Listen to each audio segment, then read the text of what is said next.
She arrived in the Philippines as a young adult, but grew up with debilitating anxiety problems as a teenager in the Philippines, which I'm sure we all can relate to. Dr. Net has inspired to share her experiences and knowledge with our kababayans, which is our fellow countrymen, because she knew that it was what it was like to talk to her at night with little to no resources and incessantly pray to make herself feel better. Her YouTube page is the ground site, and she is a testament to the power of storytelling by Filipino mental health professionals and influential speakers within our community, each of whom share their own mental health journeys and or offer valuable insight. Her channel aims to destigmatize and decolonize mental health and become a resource for mental health information for Filipinos all around the globe. And thankfully, she is here with us here in Jacksonville. She's a transformational trauma-informed coach and speaker, which later today will be blessed with her speech at the 45. So stay tuned for that. Dr. Net, please come to the stage and bless and invite also. Give it up for Dr. Net.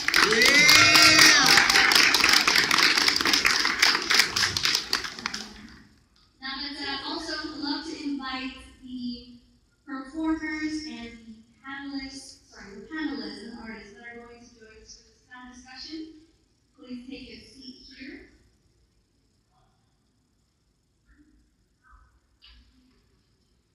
So joining us today, we have Gigi Bayo. Sadly, Jen Man, she wanted to make it, but due to technical difficulties, we are going to think of her lightly in spirit. We have Ms. Elena Olander,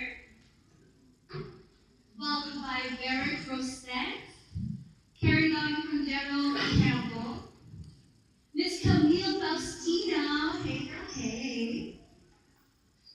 Then we have CJ Bautista, Angela Macusao, and I believe we are, is this everybody? I believe.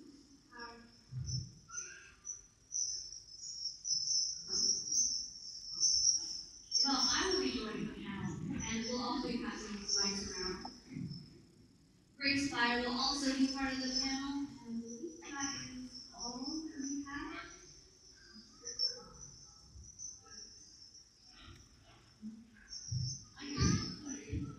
Okay. All right, give it up for our panelists. Okay, everyone. So, I'll actually go ahead and go down the row real quick, and just so we get a chance to get names and faces, I'm going to just say some names. Here we go. Hi, it's Eric Rossetti. Gigi Meyer,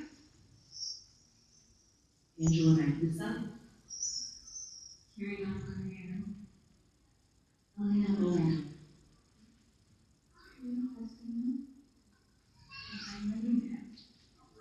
Awesome, thank you. You want to keep it in the middle?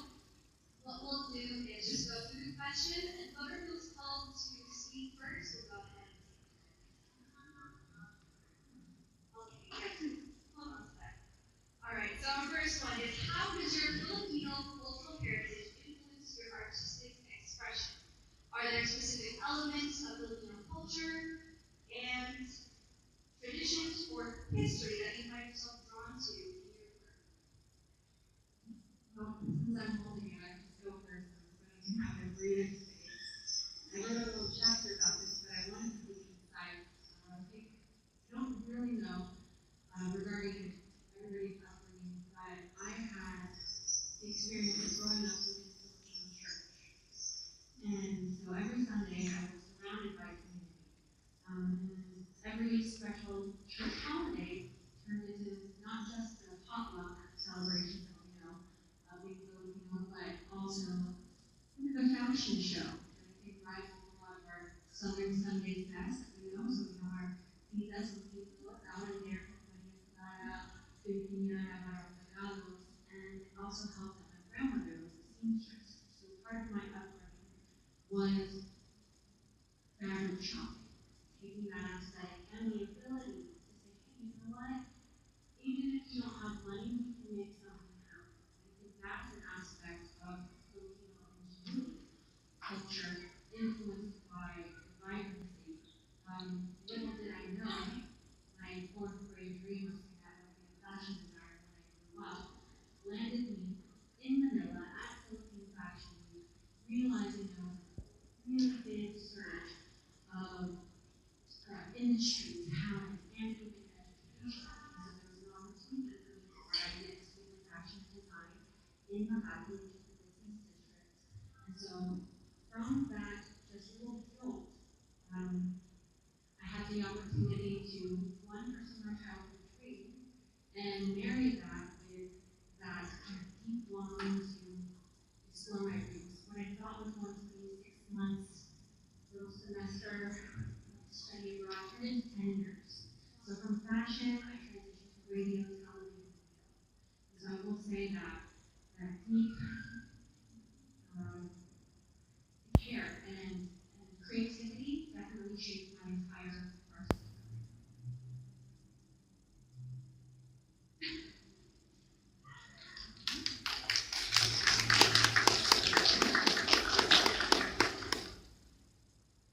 So for me, my upbringing was quite different. Being of mixed Asian and American descent, Filipino culture was not something I was super familiar with. My father is Chinese, Filipino, and Vietnamese, and he was born in Manila, in Tondo. And growing up, we grew up in the Midwest, and there wasn't a whole lot of diversity, and so kind of looking for connection to roots didn't happen for me until the last few years when Agnes invited me to take part in this show. And I felt really connected to the Aboriginal peoples. I really felt connected to textiles and arts and crafts. And finding that through this idea of weaving, I'm like weaving who I am, making it work.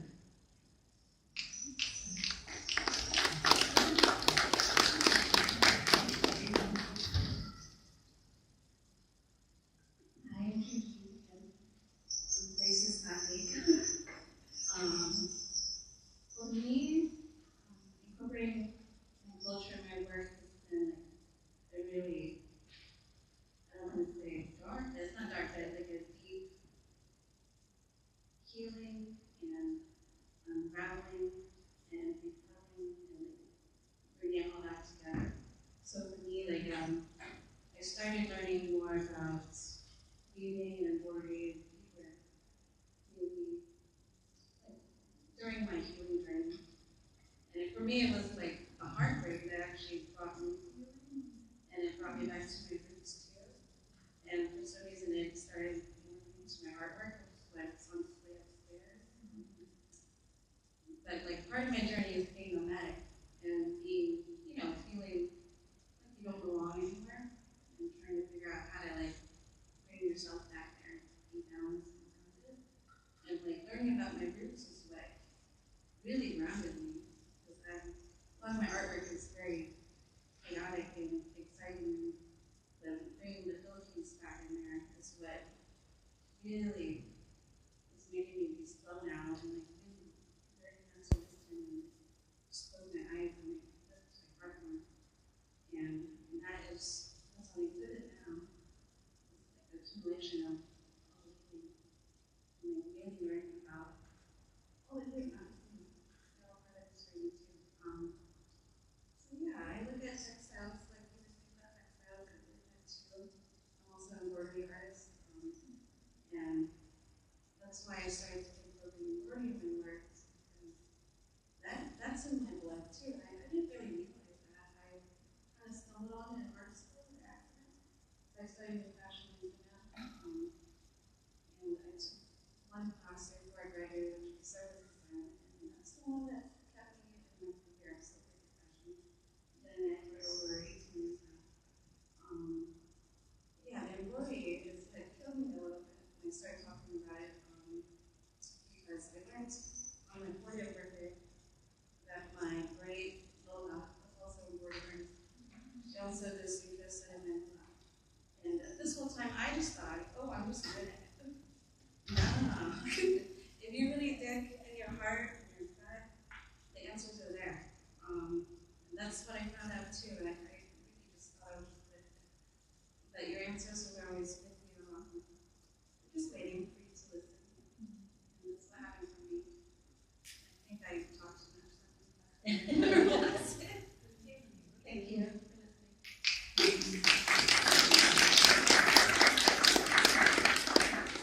So the idea of anxiety was brought up, and there's a lot of anxiety going on right now. But it's good because, like, talking with the rest of the artists here, it's like, we're really just sharing who we are and how we came to be. And for myself, art was not a thing that I don't think has come up through my family. So being an artist, being a designer, was one of those things that's like, are you sure that's something you want to do? You're not going to make any money, kind of thing. But it's like, it was like a proof in the pudding that I had to prove to my parents that I can do this, that it can be a worthwhile living, and I enjoy doing it because it's just nothing that really crosses their minds. My dad was military; he brought his family all over, first gen me, Filipino American, and when I think about growing up. Again, there was no one that I know of in my family that was doing art.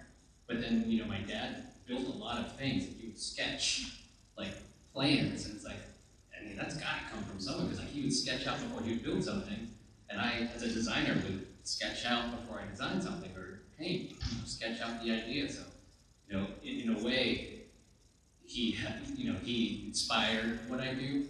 It's, not in exactly the straight path, but it's something that I have found. And it's like now, like putting up artwork, or if he sees my design or a commercial that I've done, and it's like, oh my God, he did this. It's like, yeah, this is what I do now. So I think that proving to them, like, I can do this is something that they've realized. Yeah, this is what happens, right?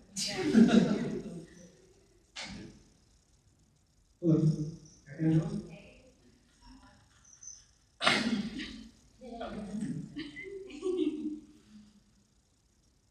I wrote down some answers, but the question about cultural roots, what drew me to it is history. I've always loved history. Talking with my parents that both passed and my Lola, I think in the last couple of years I've been developing my skills in order to tell those stories, not just to my peers, but to the younger generation. I feel like they're quite removed from the Philippines. They're the second generation Filipinos here. We don't have any plans going back yet. I do, but bringing them is very difficult. And I want to show them the history that they don't see in their everyday world. And I feel like that's what I'm here to do. Others want to try? Anyone else want to go? Can I add something? Yes, go ahead. Think about it. So, realizing what the question was too. So the work that I have showing up upstairs is something that I've recently connected to, like in the past 10, 20 years recently, kind of thing. I've had stories from my dad, from my mom, they would tell stories, and I know about like the legends and stuff, and like growing up I was inspired by like mythology, Greek mythology, Roman mythology, all these European type mythology. I was very into it, but then, asking like, is there anything from the Philippines? They didn't really know, so like that wasn't really passed down. So lo and behold, the internet comes along, and now there's a whole plethora of information out there. And so I'm starting to reconnect with like these mythologies from the Philippines, which is fantastic. So it like opens up my mind of like these stories, and like how these stories, mingle with like the other cultures and civilizations, and we've all come up with these things. So for me, it's like discovery of like these stories, not just the legends, but like the mythologies that there was, pre-colonial, this idea of storytelling and how they lived their lives.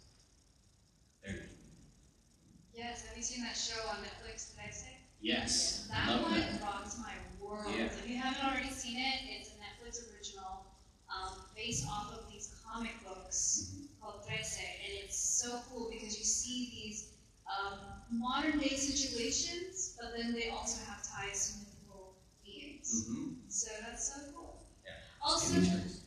yes.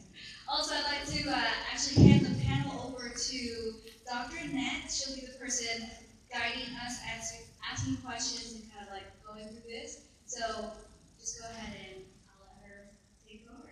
Thank you, Mikey. I feel like we can be here the whole day because I have so many follow-up questions for all the guys when you answer that. But the one thing that I'm really curious to know is like what themes or subjects do you often find yourself exploring in your art and why are they significant to you? I think some of you guys have already answered some of it, but I'm really curious.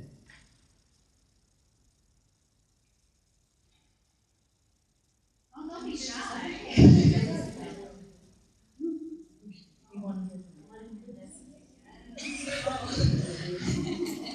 All right, let's give it up for Camila. I just like for listening to other people's stories. That's very involved in KAPWA, really inspirational things that are their stories. I never expected to be there, honestly. I feel like I'm kind of just starting my journey, discovering who I am, like uncovering what my identity.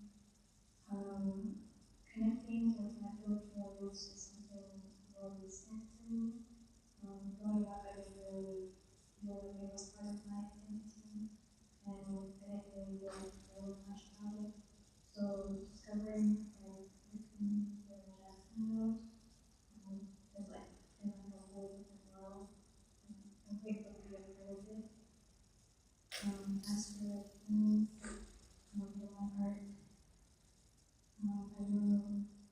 I like incorporating food as like a symbol of connection, because that was my primary connection to learning about culture. And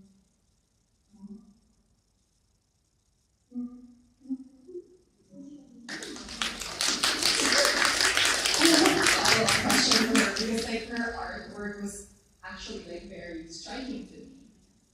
Do you mind if I ask you a little bit more where you got that inspiration from? It's like a purple. Yeah. I've been focusing on working with older people as my main concern. I find like the process to be just interesting, and that's something that I want to improve. Like capture that work and expand on. I like incorporating like my personal photographs and memories into it as a way to embrace like memories and my identity. I guess kind of reclaim it for me.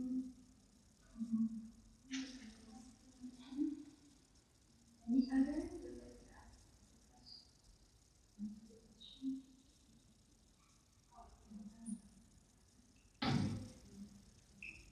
My desire to chime in on this has a lot to do with hearing from the other artists and finding things that resonate within our shared experiences. I think that's one of the big important parts. Obviously, no surprise, I'm not full Filipino. I don't know Filipino, but a joke amongst this little crew has been that I'm the most Filipino.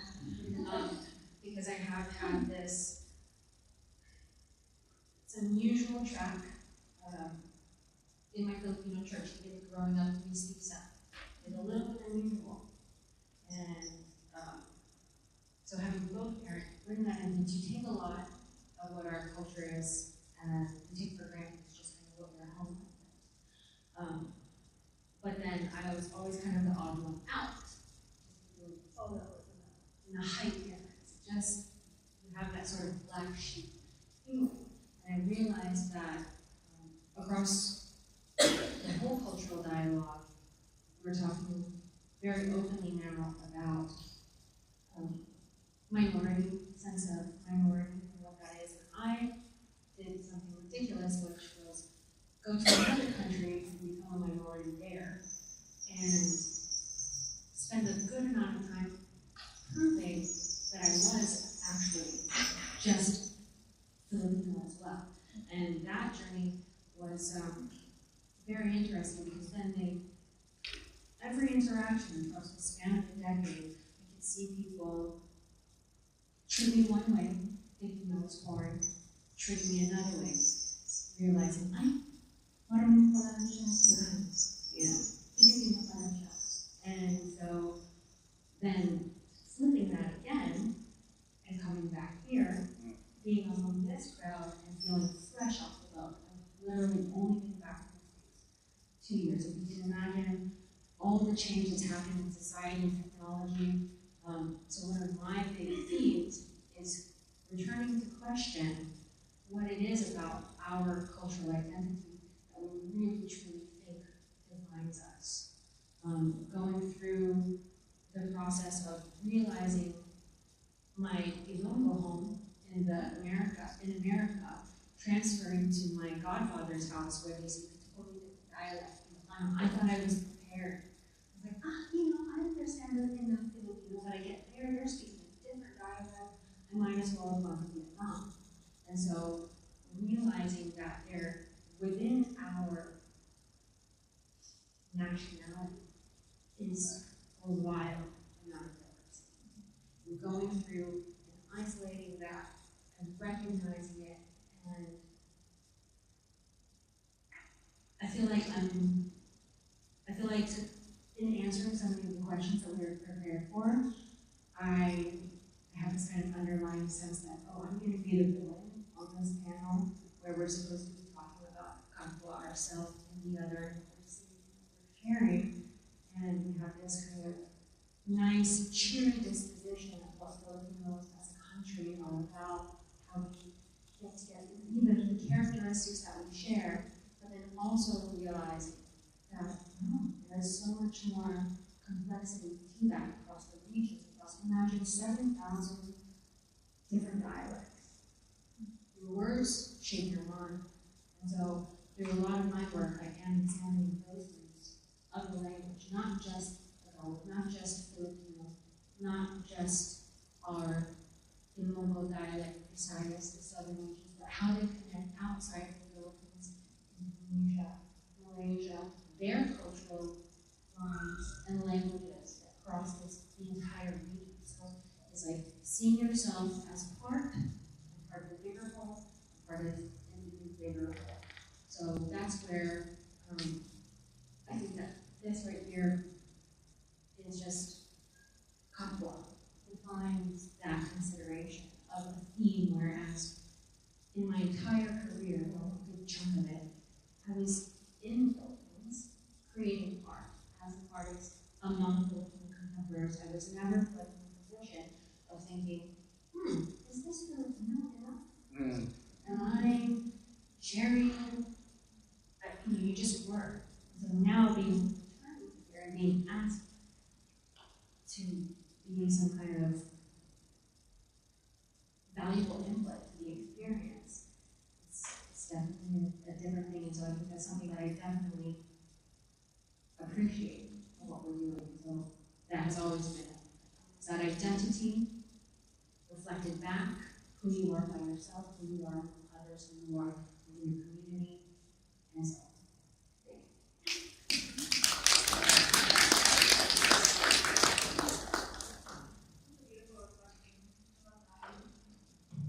So you're an artist on this panel. Yes.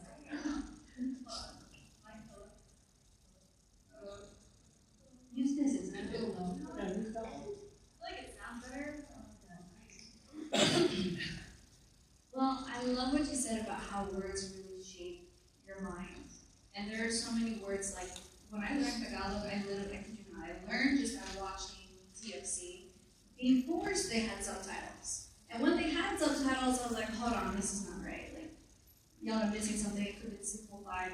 And it just helped me realize, like, just the juicy words that we have that is just so invigorating that I feel like when when I'm speaking in English, I'm a totally different person compared to when I'm speaking Tagalog. It's like I get all hyper and like cheery. It's like a whole other part of myself that I'm really tapping into. So when, talking about how we see ourselves within a big mold and then a bigger mold and a bigger mold, like when I think about the Filipino American experience, it's so beautiful to see fellow Filipino Americans like myself here, but also it's just so wonderful to be reminded of how strong we are from our cultural background and how, while there is still a lot of work that can be done for our culture as a whole, just our words, just how we love, how we like share our art, it's just so, oh my God, like my art piece is really focused on textiles because I love fashion. And fashion has always been my way of like saying, hey, I'm Filipino, like when you see the butterfly sleeves, you know what's up, But at the same time, I'm also trying to figure out what is my style, what is my essence, my voice, my everything. And we're all constantly evolving and changing as the seasons go. So it's very exciting to just be a part of this. And I'm also like, what is a fashion again?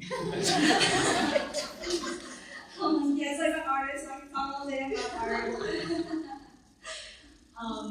But yes, Dr. Nat, can you remind me of the question? Nakalimutan ko na din kasi ang dami natin. Like, we can go to many different, paths with this. Like, you just open a whole world here just by talking about our world. Yeah, I love it.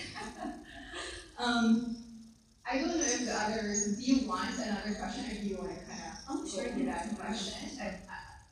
With the other one. You want to add on? Because I have another question that I'm like dying to ask. Because this is something that,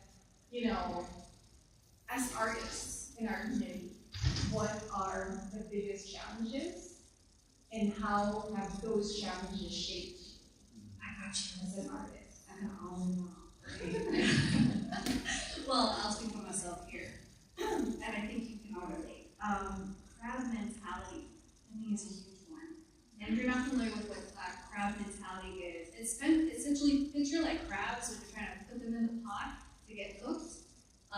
When you pull one, and maybe one's trying to escape, typically the other crabs pull them all down into the boiling water. So like if you want to level up or in the way of like sharing your art or being more expressing yourself in whatever form or medium you want, it's almost like we're saying, holy, you're shining your light a little too much for us. I don't think we can handle it.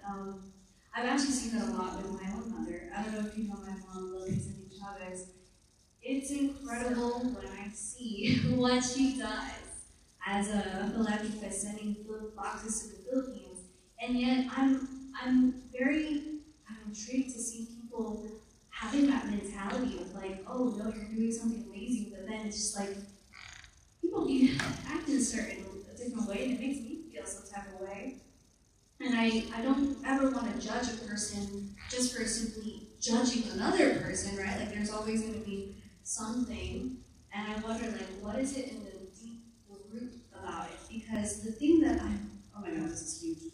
I'm learning that I have to work on my confidence because I feel like pride is so huge, right? And I look at my mother and I'm like, she's so proud and so prideful being Filipino, and I'm like, I love it, but at the same time, I'm like, damn, mama. This all ties back in. But yeah, like that's something I'm working on with loving who I am as a Filipino, is like having that pride. And I feel like sometimes that is maybe too much for people. But as artists, I kind of feel like you're either on the train or you're not. Like you're with it or you're not. And we're still going to be paving our path by expressing ourselves freely. And I feel like in whatever way we want to express ourselves, what's wrong with that? Like there shouldn't be any, acting one way, being like, the plastic type of thing. I don't know. It's a bit disappointing sometimes when I see it, but at the same time, I feel like what we're doing here today is actively wanting to have conversations that we can talk about. Like, why are we like this as a society, as a culture, not just in the community here locally, but just in general, you know? So, yeah, proud mentality. Oh, Canada, let's go. There we go. You know what's funny? When she told me her name, she's like, I can't forget it. It's like, carrying on all my good stuff. And then I was like, damn, she's over here giving me full ass karaoke. And we just met at the airport. It's in the blood. Yeah. I would just say, I feel you. I had the pleasure of seeing your mom's artistry, and I know exactly what you mean. Maybe our audience is not necessarily prepared for this, but I hope that the sheer, the opportunity that Grace has given us by bringing Dr. here to speak about the weight of mental health. I think while we are talking about our art, I hope that you hold space for us to show not just this perfect cheering model minority aspect of Filipino people and who we are. I think there's a lot that Gigi was hesitant to mention darkness in her journey. And I think that it is just, it's a profound disservice to who any person is to force that, what is it, toxic positivity, all the trendy words, right? And so to jump on the duality of one, crab mentality, you have that aspect. The trope is that you don't have to put a lid on the pot. Crabs are not going to escape because they just pull each other down. But there is another aspect of Filipino